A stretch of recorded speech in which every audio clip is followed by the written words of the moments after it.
gift somebody a plant, because I feel like gifting somebody a plant is really nice, but it also creates a lot of work for them. Like, it's kind of like bringing flowers to somebody's house who's hosting dinner, right? Is it the same vibe? I'm not sure, but it is a lot of work. So if you can get them a plant that's already potted up, and you could just buy it potted up and have it sent to them, that would be really awesome. So anyway, plant number 1, Pilea peperomioides. Okay, plant number 2, we've got the fernleaf cactus. So I saw a really big fernleaf cactus at my local nursery, Vintage Hill, yesterday. I was there. Shota was in town, which you might have seen that video. No, you're gonna see that video with Shota. Anyway, he was in town and we went out to Vintage Hill so that he could meet Jeff, the owner, because they carry our soil, De La Tanks.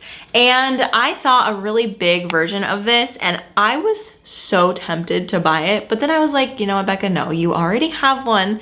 You don't need another one. And she's actually putting out quite a bit of new growth. Like, this is new, this is new. These two are new. I got this plant from Tennessee Tropicals. I want to say it was probably the last time I did an unboxing, which I would say was at least 9 months ago. We're gonna go with 9 months. Anyway, it wasn't doing much for a while. Like, it took a while to get acclimated to my home, and I don't think that I had it in the greatest of spots, but now I have it up high on my wall, so it's getting the light also from the skylights, which are just incredible. And yeah, it's really happy. I love seeing the new growth. It's a beautiful, nice green color and it's shaped really beautiful. I find it to be just in general kind of a funky plant, and I really like that about it. I like plants that are unique and just like, I don't know, make your space kind of different. All right, everyone, let's take a moment to talk about today's sponsor, which is Audible. So Audible has a selection of audiobooks, a wide selection of audiobooks from a bunch of different genres, romance to self-help, wellness, business, fiction, all of these types of things. They also have a lot of celebrity memoirs, and they also have podcasts if you're a podcast listener. As an Audible member, you get 1 credit a month to use on a book to keep, and then you also have access to other Audible originals that are in their library for you to listen to and stream whenever you want to. I've been using my credits to read the Throne of Glass series. I'm currently about to start book 3, and I'm really excited about it. Book 2 was okay. I think that it's gonna start picking up. I think in book 4 is what a lot of people have told me. So I'm really excited that the entire series is on Audible so that I can just read right through no problem. And this might be kind of funny, but sometimes when I can't sleep at night, I will turn on a book that I've already read on Audible and turn on the sleep timer. So there's a little sleep timer that will turn off, like it'll stop playing after the time that you set. So sometimes I'll do like a 30-minute sleep timer and I just sort of listen to a book that I've already read to help me fall asleep, and it works really well actually. So if you're interested in checking out Audible, you can get a 30-day free trial by visiting audible.com/delaplants or texting delaplants to 500-500. All right, guys, let's get back into the video. I suppose that I should also put the Pilea here. Yeah, we'll also put that there. Ooh, that looks cute.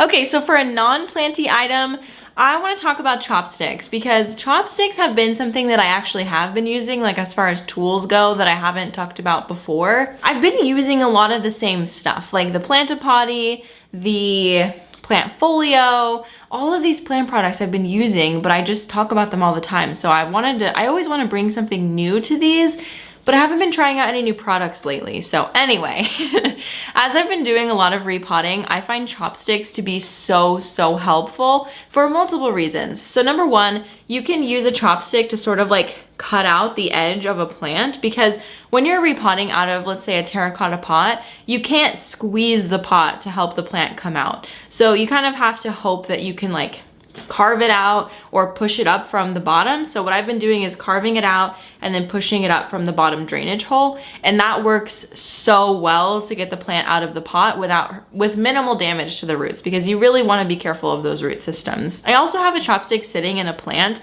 as sort of like a miniature wood plank just for support of a tiny plant, and like it's working out really well. I have a little piece of plant Velcro, like, you know, wrapped around it, and it's working out really nicely to keep the plant upright and also to start training it to stand up a little bit straighter. Okay, so we have this beauty. This is my variegated Epipremnum pinnatum, and I am actually so surprised at how much this plant has grown on me, specifically like this one right here. Because when I got this from Flower Farm it's like outside of Kansas City, and it wasn't looking like super variegated. Like it had this leaf here and this leaf here and these two, and as you can see, it's not like mega variegated. And then it put out this leaf, which again, not a ton of variegation, but then we got this cutie, and it's pretty obvious that it's gonna have lots of variegation. And as you can see, the leaves are just getting really long and skinny, and they have these cute little fenestrations in them. I just think that this is so cool, and it's already outgrown the plank of wood that I put it on, so it's going to be needing a new plank of wood, and one that will be its like permanent home. So what I'm doing with these plants on planks is I'm planning on just letting the plant grow to the top of the plank and then chopping and propping and then repotting back into the pot until I have like a really full plant. And if I wanted, I could also just like cut off the top and start it on a new plank of wood that is much longer. It just, you know, just depends on how big I want the plants to get. But I didn't think that this one would grow as fast as it is, but it really is kicking. So I'm really excited. I think by the time I'm back from my trip, I might have a new leaf coming out, which is super exciting. So anyway, variegated Epipremnum pinnatum is a really awesome, easy plant. And if you're looking for something that is a little bit more unique, a little bit maybe more like collector grade, but is also very easy, I would highly suggest this one and give it something to support it so that it can grow up, right? And I think it'll be super happy for you. I mean, mine is definitely very happy. It might be needing a new pot eventually soon too, which is exciting. Okay, the last plant, whoa. The last plant that I want to show you today is my Monstera Thai Constellation. Look at this new leaf. It's bigger than my head finally. I think maybe it's the same size as my head. No, it's a little bit bigger, a few inches. Oh my gosh, I am so excited about this. This plant is a plant that I genuinely lucked out on. I got it a couple years ago. I think I paid $95 for it. And basically what happened was the person who was going to buy the plant was next in line to buy, and they weren't ready yet. So they asked me if I wanted their spot in line, and I was like, yes.